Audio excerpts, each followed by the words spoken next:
નમસ્તે, મારું નામ કલ્પેશભાઈ કુકડિયા છે. રાજકોટ શહેરમાં રહું છું. મને એસિડિટીની બહુ જ તકલીફ હતી અને એના માટે થઈને હું રાજકોટ, અમદાવાદ, જૂનાગઢ ઘણી જગ્યાએ હું જઈ આવ્યો. અમદાવાદ તો ઓપરેશન કરવાની ફૂલ તૈયારી હતી. 50,000 રૂપિયા નાખ્યા પછી મને રૂપિયાનો ફરક પડ્યો નહોતો.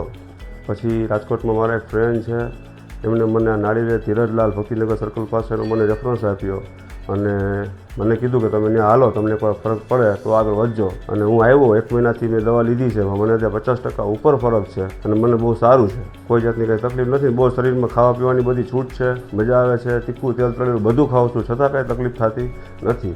અને ડૉક્ટરે તો મને ઘણી બધી દવા આપી, ઘણા રિપોર્ટ કરાવ્યા, પણ જ્યાં સુધી દવા પીવું ત્યાં સુધી સારું, પછી કોઈ જાતનો કંઈ ફેર નહીં. અને આ સાહેબે મને જે કંઈ દવા આપી છે એને મને બહુ સંતોષ છે.